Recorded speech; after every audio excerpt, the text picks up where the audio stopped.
Clark. I'm the treasurer and commission member of the Albany Port District Commission. We're going to open up a meeting of the Finance Committee today to discuss our budget and a financial review. With me today is commission members Michael Sinquani and Dominic Tagliento. And first item on our agenda is approval of minutes from the July 30th Finance Committee meeting. Did everyone have a chance to look at those? Are there any questions or edits or changes? Hearing none, ask for a motion to approve the minutes of the July 30th meeting. Motion. Second. All in favor? Aye. They are approved. Next on our agenda for the Finance Committee is a financial review from our CFO, Mrs. Tito. Okay, so in your packet you have the preliminary results through August 31st, 2025. I'm going to zero in on our budget to forecast variance and compare that to our July statement. So through the end of August, we have a positive variance from the budget of $527,000 for revenue, and that is an increase from previous months, just over $136,000. In particular, the three areas that we saw the increase are dockage, crane rental, and security fees. That's due to the activity on the maritime. So if we could look at our expenses, currently we have again a positive variance from revenue to expenses of $170,000, and that's just about $90,000 improvement from previously. Our largest area for that is $88,000 in repairs and maintenance, and we did have an item that we moved from expenses that was expensed in July that we've moved to capital items in August. The rest of our depreciation and other expenses remain static from previous month, and as does the grant and private partner revenue. So our projected change in that position for the end of the year is $12.2 million, and that's an increase of $10.9 million from the budget, and that is due to primarily the public-private partnership revenue and the capital grant revenue. All news is good news. Yes. Tough to have a lot of questions on good news. Mike, you have any questions on No, it's the good. report that was provided? Thanks, Christine. Okay, I think Christine proceed. So now next is our proposed 2026 budget.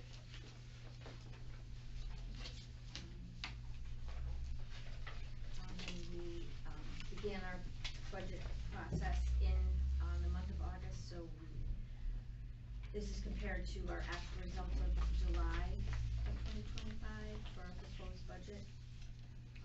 We're looking at revenue. Our rental income is up due to the CPI increases for the year 2026. Our dockage and wharfage are both up from our forecast for 2025, and this is due to proposed increases in our tariff amounts. Same can be said for the crane rental increase and security fees. We've also projected to increase those fees for 2026. Christine, on the dockage fees budget is actually a decrease from the budget of 2025. Right, but it's increased from the 2025 forecast. Okay. So I used the forecast and increased it by the 15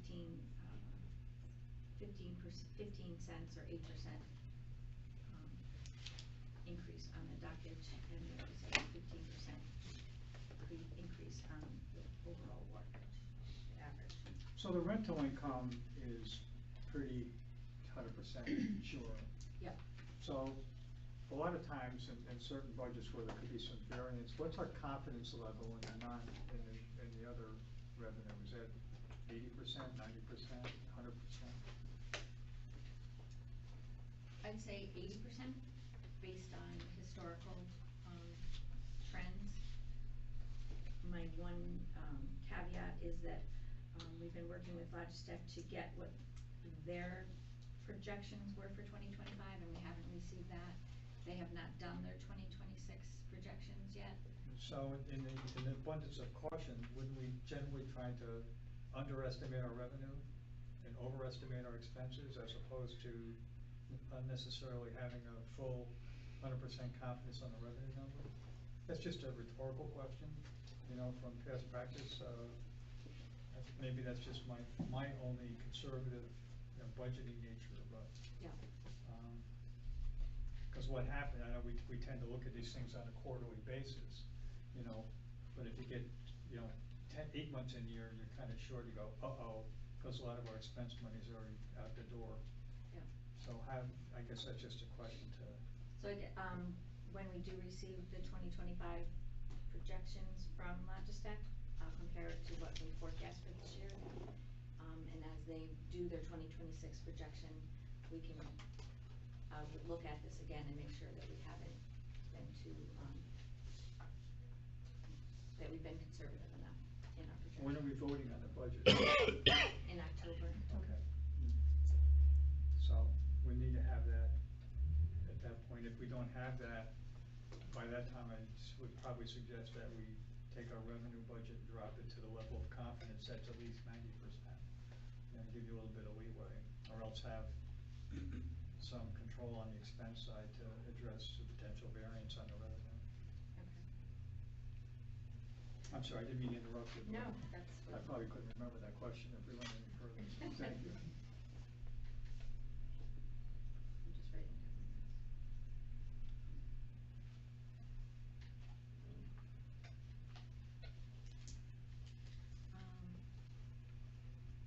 Okay, so our budget increase for next year is $400,000, and that relates to a forecasted budget increase of $197,000. Moving on to the expenses. So our total operating expense budget projection for proposal for 2026 is $6.3 million. Our budget for 2025 was $6.076 million, and our forecast is just about $6 million. So our major increases are payroll and fringe benefits, repairs and maintenance, professional and consulting fees, and service contracts. Will all of the budgeted positions in 2025 filled? Do you have any unfilled budgeted positions this year? We do not. Oh, no. We have, we've had one operations position average out for the majority of 2025 for medical leave. It's not been the same Yep. person, but it's been about one person. So that increase represents both, as I said, both the benefits and the payroll. Payroll, we're proposing a cost of living increase across the board. Then executive team is implementing a merit-based performance appraisal in the next several months. So then we've also put aside money to for that program. So are we budgeting new positions for next year?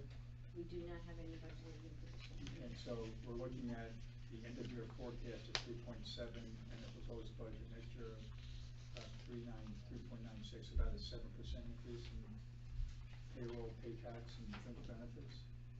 The If I'm doing the math right. Yep, the payroll percentage is under 5%, which takes up the 2.7% of the cost of living, and then the other increases are in the benefit package.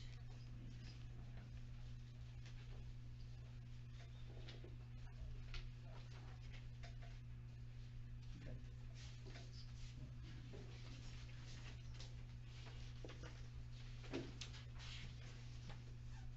So one of the major increases is $66,000 for retirement.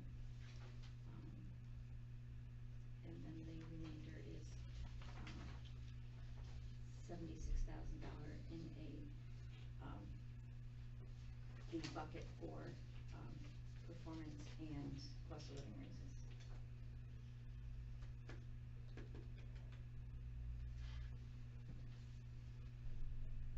Do you want any other detail on that, Joe?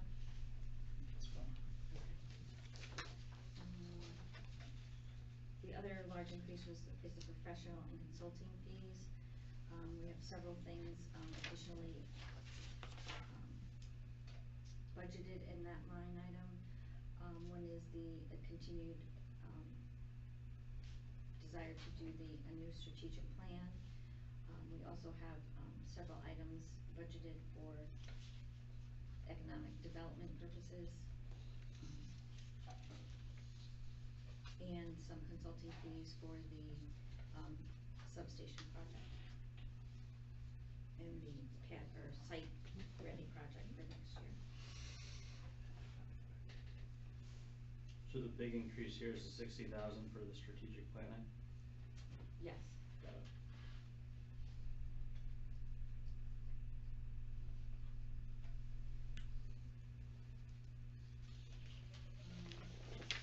The depreciation expense is going to be only budgeted only to be 20,000 more than currently budgeted. Our capital grant revenue, we expect to be $15 million next year. That's a combination of various grants. And our budgeted change in that position is $12 million, which is only a $3,000 variance from what we project this year to be.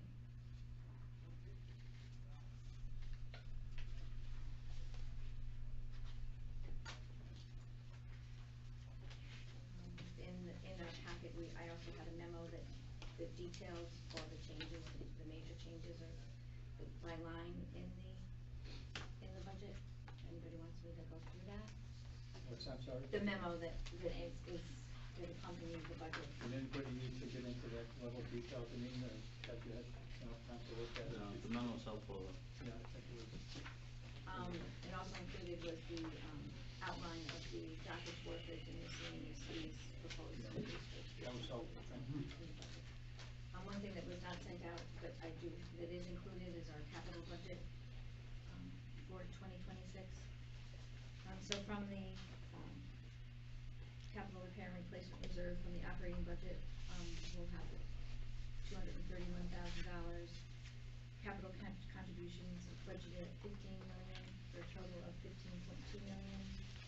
For that, we expect $200,000 for maintenance and operations projects, $5.8 million for the site ready work, $9 million for the wharf improvements, and $200,000 to go to equipment requests for maintenance and operations.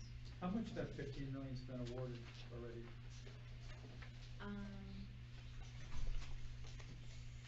We are contracted for $9 million of that. So 9 of the 15 million we've already got in the bank, or committed? Yes. So it's just reimbursement days. So what happens if we don't get the other 6? We don't do the project? Correct. Okay, well, that's pretty much how we are. Don't take me no longer. Looking at these capital items, we're probably, in some places, are more subject to emergencies that come up that are unexpected. What happens if we have like $1 million moment? Something we didn't figure on, that's kind of like a capital thing that we have to do, like a big repair on. How do we finance those? We would have to do a capital lease. So we don't have any current lines of credit open? Our legislation, our enabling legislation does not allow us to have lines of credit. Or a similar capital We have lease? we have a agreement with Bank of America. Yeah, still. Still. And even though we have We will have in the beginning, in the first quarter of 2026, we have paid off the three outstanding capital leases, but I've budgeted interest at the same level that we've been carrying in case we have to enter into a new agreement. I think everybody's a little uncertain about the current, grant environment with the current situation. Everywhere, both Washington and New York, it's just a lot of moments at this point, so. And it's helpful. Any questions on the capital line, Mike? No. Okay. So without any other questions, and we'll go forward and post this budget. Yeah, I think again, I would just go back to the question I had about the level of confidence on the revenue side. Once we get the information forecast from our partners helpful. That gives us enough time before the next meeting to make a decision on what we will modify. Okay. So, I will work on getting those numbers before the next meeting. And make any updates as necessary. Any other questions or anything else, Christine, on budget or finance? I don't think I have anything else. No, good. Just again, made a privilege of the chair is to thank you and acknowledge the big difference in how these budgets are presented to us every year compared to they were before you were here. Just very thorough. They're easy to understand. The explanations that you provide are very helpful for us. So thank you. That's a good job. Thank you. Having no other business, do I have? Okay. Next meeting of the Finance Committee is October 29th.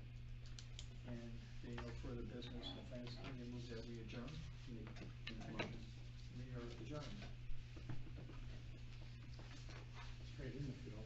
Straight ahead, no bite of the apple. Keep a little blood sugar on it. Keep a little blood sugar on it for another meeting. Let me just kind of get my other stuff here. Bear with me for a second.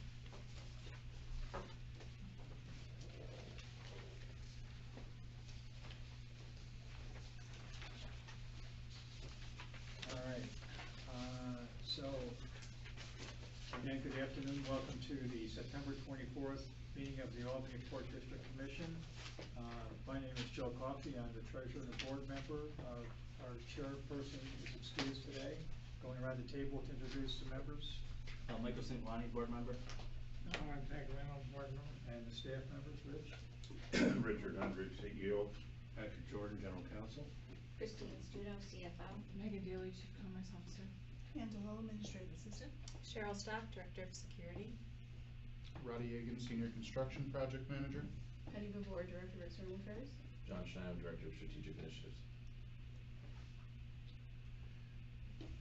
I still miss my friend Eric with the title that he had, and I would try to make him laugh every time he introduced the title. That's an inside joke for those of you who are not here, were not here at that time. So, first item on our agenda is the approval of minutes. I got a sensitive pad here to the approval of minutes from the July 30th commission meeting, and we also had minutes from our September 3rd special commission meeting. Minutes were distributed with our advance notice of the meeting. Does anybody have any comments or questions on either of those minutes packages? Can I do a joint, can I have a motion to accept the minutes from both the July 30th meeting and the September 3rd special meeting? Make the motion. And seconded, all in favor? Aye. Meeting minutes are approved. We can have a public comment. Just greetings Good from the afternoon, Albany. Reverend, how are you? Good afternoon, how are you? I'm fine, Thank thank you. Just greetings from the Albany Maritime Ministry. We're coming up on busy season, especially in December with Christmas at Sea boxes, our gifts that we distribute to incoming seafarers. Our open house at the beginning of the month, December, I mean, and then our now 3rd annual Beer and Carols event, which I know Penny will be putting out in the port newsletter, so you'll get more information from her. Okay, so we'll look forward to those. And the issue with those packages, that goes out to the public as well, so if there's some exposure to get some more potential gifts. All right, super. Next on our agenda is the financial update. Back to you, Christine. So prior to this meeting, the Finance Committee met. we went over the preliminary results for August 31st, 2025. We currently have a operating revenue budget to forecast variance of a surplus of $527,000. Our operating expenses, we have another positive variance of $171,000 for a total positive variance in our net position before capital funding of $358,000. We went over the details of both the revenue and expenses and other income and expenses, and we project to be at 12.2 million change in net position at the end of the year. That's a combination of our our net position before capital funding and our capital funding that of a net of $10.3 million in the capital funding. So we had no questions on the results through August 31st. We also went through the budget, proposed budget for 2026. The committee had reviewed the budget itself and a memo of all the line item changes, along with a chart of our dockage workers and other miscellaneous expense increases for next year. So we are budgeting a $200,000 increase in our revenue for next year and a $300,000 increase in our operating expenses. Both of those numbers are based on our increases from the current forecast. Our other depreciation and other expenses remain the same. We will have, we expect to have $15 million in capital grant revenue in 2026 for a budgeted change in net position of $12 million. The Finance Committee discussed our comfort level in the proposed budgets for 2026, and we are going to work to raise that confidence level to 90% for the next meeting before the 2026 budget is approved. So the budget will be posted? The budget will be posted. Budget will be posted, and we did ask, the Finance Committee did request a little bit more input from our partners to confirm what we have more confidence for that revenue side. So I think we've got certainly time before we vote on the budget to get that additional information. And once again, I think we just want to acknowledge that putting these reports together takes more than a couple hours. The financial reports are really good, they're very detailed, we have a lot of confidence in them, and another good job on the budget preparation, thank you. Thank you. And I Anything just else want to on thank the finance? rest of the team because I don't do it all by myself. Everybody helps. Thank you. You're welcome. CEO update, Rich. Thank you. Last week, we hosted a meeting here with Sprague Energy's regional management team. Discussions and tours of our entire facility. Sprague Energy here in the Rensselaer East Greenwich side of the port is producing a new clean renewable diesel. It's getting a lot of high regard. We're working with them on delivery points and how to access it for all of our port equipment rather than the normal diesel that is delivered. Representatives from the Association of Port Authorities visited us here in late August, met with staff and had a lot of discussions on committee work where several of our port representatives are either chairs or members of different committees within the AAPA. Next, in 2 weeks, beginning October 5th, the annual conference is in Quebec City, and we'll have several of our board executives attending that conference. And just as a reminder, I'll be out of work for a period of time beginning October 14th, but we have in place a staff plan where 4 of the top staff will be meeting on a weekly basis and working on plans to make sure there's no issues or anything that would pop up that can't be addressed in timely manner. What's your expected absence to how long? They're saying 8 to 12 weeks. Well, I know what that's like. Look at you now. So, good expectations. Anything else, Rich, that's from your perspective? That's it, thank you. Okey dokey. Next item is the External Affairs Communications update. Andy? Another great month of getting the word out. Big on the media relations was the WARF RFP announcement. And I sort of can't stress enough how important I think these business notes are, because even if we don't have big news, it keeps our name out there. And sort of talks about how we do business. To echo what Rich had said about AAPA, again, another great month of, we were able to submit our contribution to the welcome video, which is always fun, and I thank you to all the staff for your participation in that. It's a very harrowing 15 seconds, but everyone is really supportive, so I appreciate that. Also, I was elected chair of the PR committee for AAPA, which I'm very thrilled about. Thank you. Looking forward to that, chairing the meeting in October and then for the following year. And then last news from AAPA is that we are a finalist for a Lighthouse Award for the Labella video that we did last year. And so that was nice to be recognized. There were 62 total award nominations, and in our category we were finalists of 10. So very happy with that. But the big news was, if you flip the report over on the social media side, so we've had steady growth on our web traffic, so now we're up to a total of a little over 7,300 users.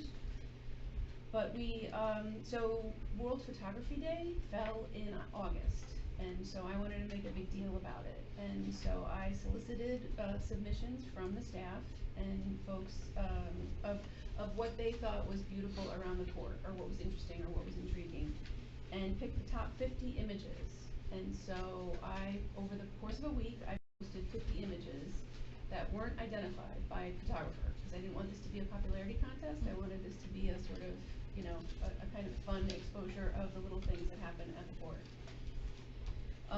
However, the good thing is we have a competitive lot here, and so there was some, sort of familial and friend encouragement to get in there, because the tallies were based on reach. And reach is a term used in social media that not only includes likes, forwards, reposts, all that kind of stuff, but eyeballs that are seeing these images. And so it was quite thrilling to be able to see the numbers go the way they did, as far as our likes and our followers and all that good stuff. So as you can see, all of our numbers are up.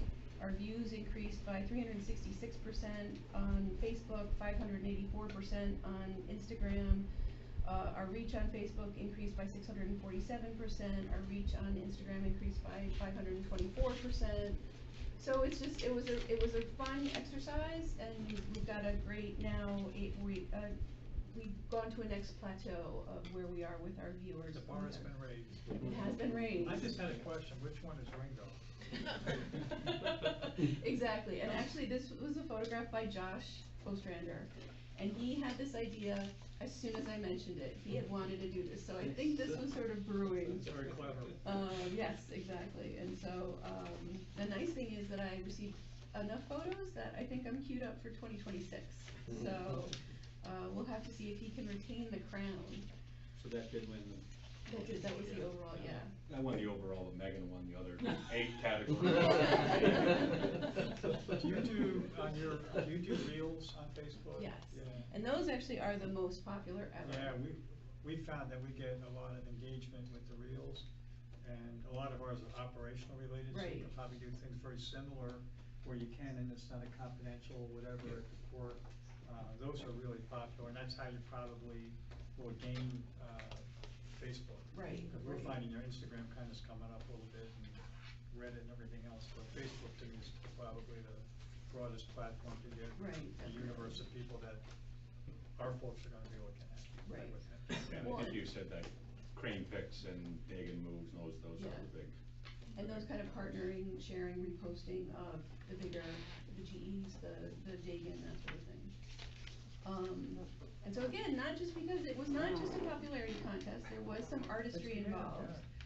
But, John Bulmer, who's a local photographer, I don't know if you've seen his work, but he does a lot of, not just beautiful photography, but he does a lot of colorization of historic images and such.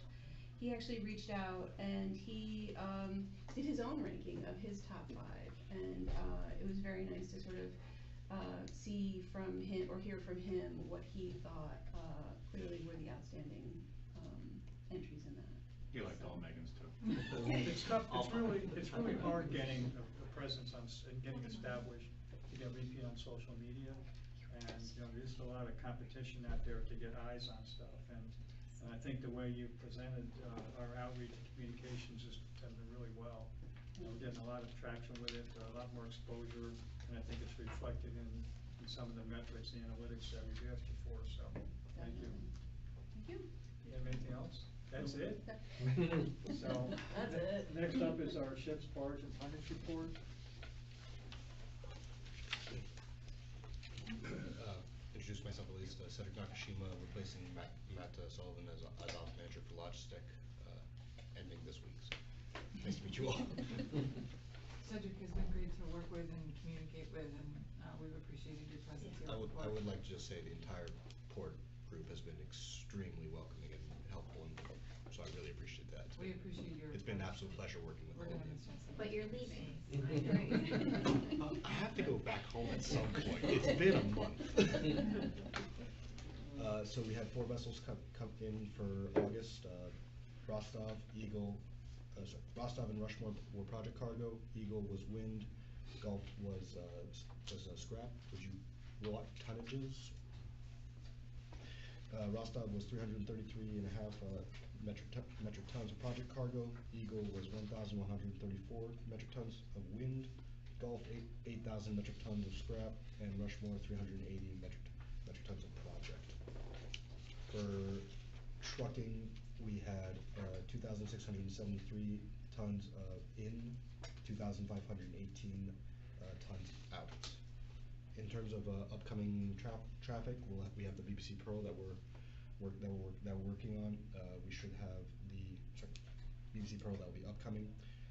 Ryan, we have the Ryan coming in for wind in October. We have the heavy lift ship that'll be coming, I believe, early November, and we should have another pulp vessel coming in for the end of October as well. Okay, anything you want to add from the staff perspective to it?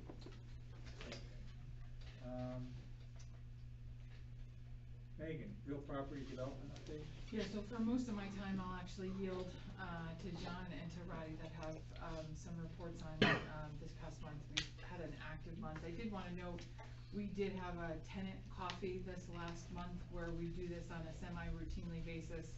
Sometimes we'll highlight either operations and activity, or we'll ask guest speakers to come. It was a very busy day because we also had a bid meeting that day that occurred here, and Logistech joined us for both, actually. We appreciate that.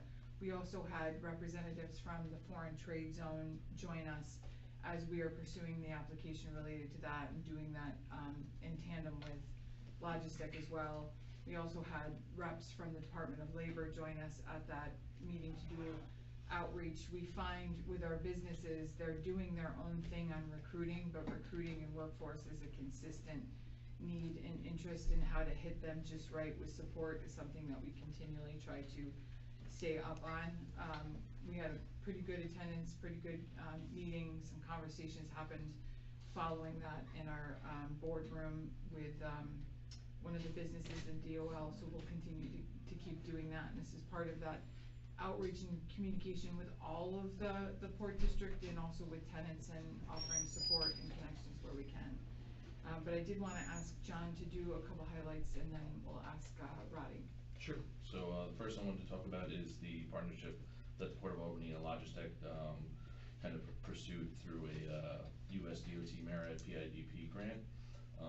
In an effort to implement an innovative cargo handling solution, the the project that we are seeking funding for, is to purchase specialized scrap metal handling equipment consisting of 20 reinforced open-top containers and 3 container handling, shore crane attachments. Those attachments are called revolvers.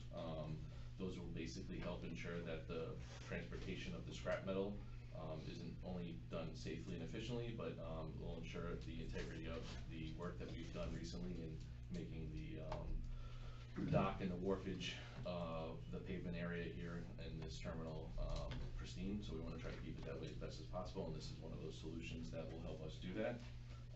The equipment will eliminate damage caused by staging scrap steel directly on the pavement dock.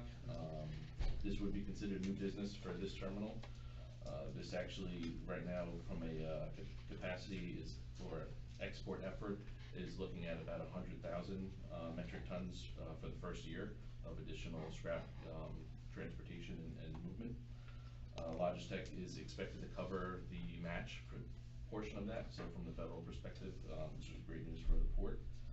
The port team had about less than a week to put this application through, so we were able to work with the Logistech team really closely within that week period. Logistech brought a lot of great players to the table. We worked with their business development department, their corporate programs department, their marketing division, as well as Logistech was working with a consulting company, and they had their in-house accounting and finance teams that helped work on the cost benefit analysis, which was an integral part in a lot of these federal grants. So we were successfully able to turn around that initiative within a week, and we submitted the grant. It's about $1.4 million of funding that we're looking for that project and the material. And we also just last night afternoon, we had a conversation with the individual that represents Logistech in DC, and they're already working on a strategic approach to engage our federal representatives in order to make sure that this is a successful submission, not only for this particular grant, but they are all too aware of the grant that we put through probably about a month ago for the Department of Homeland Security FEMA port security grant. And they feel like those two grants are very attached to one another, so the rep for Logistech has pretty much agreed in supporting both of those efforts and his advocacy efforts.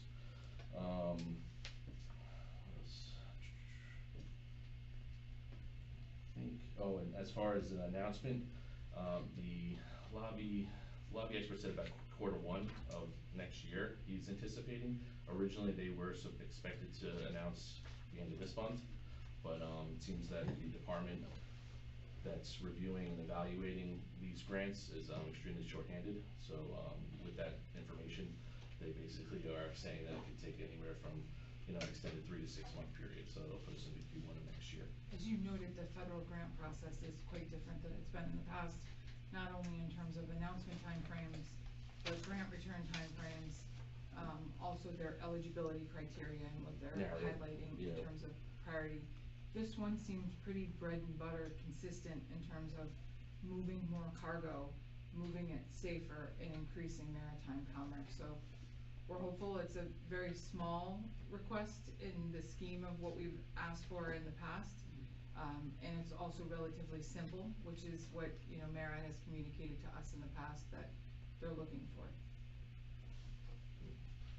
So more to come there. And I did have the opportunity, Empire State Development hosts a global New York export promotion tour every year, where they basically visit the regional economic development areas throughout the state, and they bring all of their foreign official officers that they have throughout the world together, and those reps then present on what's going on in their areas of the world from an export potential perspective.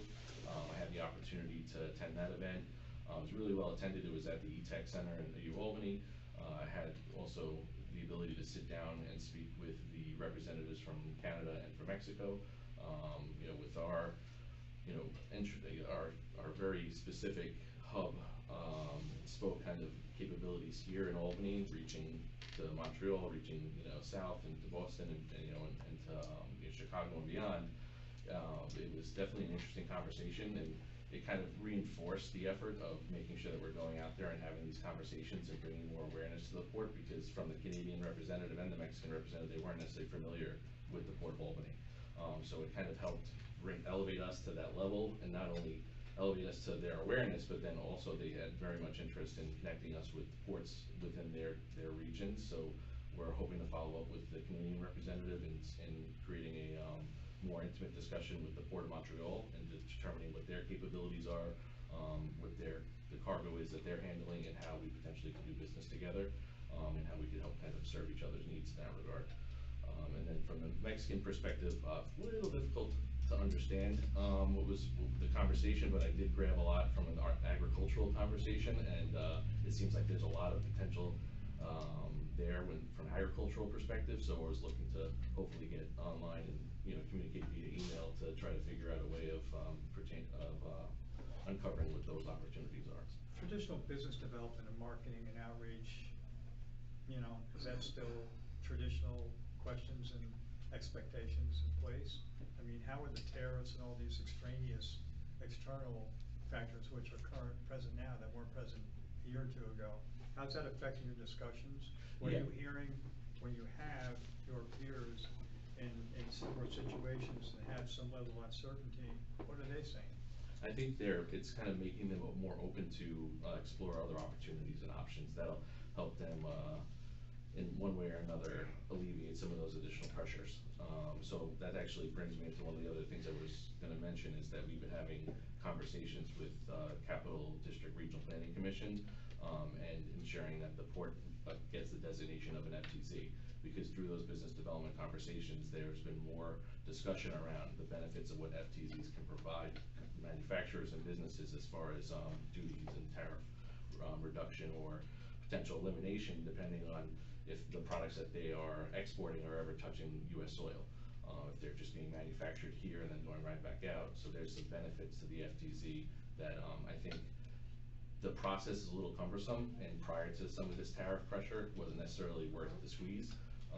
But now, they're looking to really save money where they can, and FTZs are definitely at the forefront of that conversation. And that's what we had heard from Logistic as well, was that they were putting it more forefront, the terminals they managed that did have the FTZ designation. And then at the time, it was only a handful. So of course, we want to be at the head of that line in terms of if something isn't working somewhere else, and it may work here, and if we may be able to save you on either time or handling or better customer service and this, that's something that we want to pursue. And I think there's a level of reassurance from a state perspective, looking at from the federal and then kind of separating it down to the state when you're having those business development conversations, that New York State in particular is interested in pursuing and moving forward with maybe, renewable energy, and whether it be offshore wind or other components of renewable energy, whereas they, from a foreign perspective, they're only really seeing what's hitting the news, and they feel otherwise, that that the U.S. isn't necessarily open to doing those things. But from a state perspective, we can reassure them that we are, and that there are incentives that are in place in order to keep us moving forward there. From the state perspective, but if you need federal permits, you're SOL, Yes, So yeah. I think the thing that I keep thinking about is, we gotta keep focusing on multimodal and diversification of how we move materials, Yeah. rail, truck, whatever, Agreed. That term diversification, we're hearing that around quite a lot. I was able to attend the Foreign Trade Zone conference on this. It was sold out. They had more attendees than ever, and diversification is a topic there, and with maritime commerce and in some of the other conversations we're having, so. So multimodal distribution, warehousing, we're proximate to interstate highways and rail and airport, so I think there's just a lot of avenues we need to keep pushing. Yep. Next couple years are gonna be interesting. Well, at least we're in very good shape, I would say, from an infrastructure standpoint. We are. To be able to capture some of that business. I don't know if you wanna chime in at all, I appreciate your remarks on it. I always tell everyone that when I look at Albany, it's one of the nicest terminals that we have in the Logitech network. It's certainly got the facilities that can accommodate growth and quick changes in direction that we need, that can come up, whether it be for different types of cargo, different types of modes of transportation. We just wanna It maximize took a while to that. get there, we've had a lot of investment in the infrastructure and facility in the past few years, and hopefully that will bear, not hopefully, it will bear fruit at some point. Thanks, Joe. Sounds good, thank you. I appreciate that, John. I, did want Roddy to give a report out, but based on timing, there is material that you have from him, but if you could do a couple highlights, then we'll. Sure, thanks Megan, thanks Commissioners. As Megan mentioned, you do have a more detailed one. It's been a busy month to hit the highlights. The last month has really been on working through and managing the procurement phase for the upcoming 3 definite packages we're going to be advancing between the substation, the sanitary wastewater treatment plant, and the fire pump station and intake, along with the wharf test program we're planning for. Once we get through the procurement of those packages, we'll evaluate both the budget and the costs of those packages and see if there's a possibility for an additional site work package. So that's been the largest focus, is getting ready to commence those stages of work. Additionally, we've been working closely with National Grid on starting the transmission tap work that will support and provide power to the substation. National Grid has installed their access road and finished their foundation installation for the transmission structures. That work is completed. They'll be back in January is the plan to do the overhead work. We also completed the signalization over at Corning Hill and River Road, so if you're leaving through the port's south entrance, you'll see that that intersection now has an active signal, which allows us to start closing out our DOT permits. And then as we work towards the fire pump station project and the intake system for that facility, we are having some prep meetings, or had a prep meeting with DEC to discuss that scope of work. So on the permitting side, it's a quick update. Aside from that, I've been continuing to support our RFEI process. We're going through the evaluation of some of those responses, kind of supporting, looking at how to assess ROI, looking at cost and revenue modeling for that, and what form development structures we might advance there. So, and supporting continued meetings with the respondents to the RFEI. Other than that, we're pursuing a National Grid. It's called the Electric Capital Investment Incentive Grant, and we were successful, I think we'd mentioned previously, on the brownfield redevelopment grant that they have. I think that's it for the highlights. I just wanted, thanks Roddy, and I wanted to point out, some may roll their eyes at me, but we still are in mode of the NYSERDA Port Infrastructure Grant that we applied for. We have had, informal understanding that that funding is still alive and possible. That would be key to a next scope related to the wharf, as opposed to, a sense that that funding could have been closed. It is still in play. We're hopeful for an announcement on what next steps are. I can't say any more than that, but that is also key to what would be next. And, as was mentioned and communicated in the past, we are still in that RFEI process. That has been shortlisted. Additional information has been requested, which would be brought into the consideration.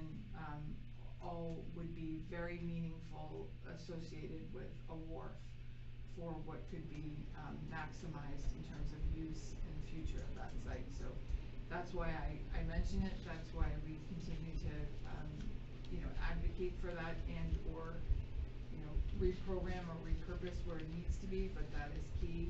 And we're hopeful to come back with some positive, fruitful opportunities for us there for the future. Roddy, there's a lot on here. Is there any way that we can get some of the stuff, if you can put that like in a Gantt chart? You know what I'm thinking? The schedule? The construction schedule? No, I'm just looking, you have all these different things, and just like from a critical, it's. We do have the project timeline, so the actual construction work. I'm not is looking announced for a as full scheduled. world, 75-page thing, but. Sure. Just like each of these bullets maybe have kind of a critical date on a Gantt chart. It's a little easier to see visually and kind of put the pieces together. Sure. There's a lot here, Okay. a lot of moving parts. Yes, indeed. Just if it's easy to do, if Yeah. not, don't worry about it. I can try and work on that. I mean, let's be honest, you talk That's what I was saying, I know at least, so there's all of the additional, things outside of the construction specific, scheduling, but we already have the construction schedule in a master schedule in Gantt chart format. So I could add on to that with some of the additional tasks that are Or outlined. Do you guys choose a Dropbox or anything that you put stuff in that we can access? I just set up my own Dropbox when I need to share with people, but, I don't know if the port has its own. Do you use Procore or do you have a Dropbox? We use Procore for the construction project. Any questions for Rodney or the folks on the economic development? Are you next, Patrick, with resolutions? Christine is going to handle it today. I'll wait, I'll keep quiet. Resolution 27-2025 is for a change order for Titan Roofing on the Shed 5 roof repair and replacement. Upon an initial inspection of the structure, it was determined that there would need to be replacement of about 5% of the deteriorating decking. Once removal of the roof commenced, the closer access to further investigate the decking below is permissible, and it was determined that with additional rotting than originally suspected, and therefore further repair is required. The team called in our outside engineer to work with Titan, and they actually reduced the cost by over 50%. So in front of you, you have a change order for $33,981 to cover this additional work that needs to be done on the roof repair.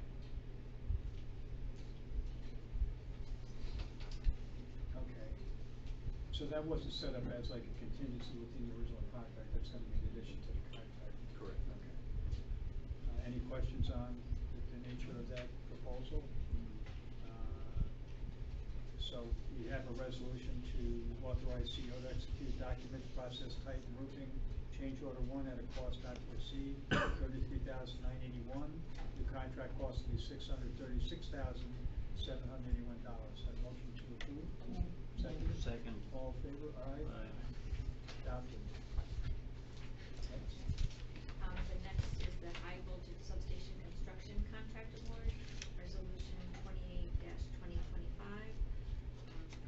The court did an RFP solicitation on August 14th. We had a mandatory walkthrough on August 22nd. We did a second walkthrough on August 28th. There were 2 addendums, and actually, I'm sorry, there was 3 addendums.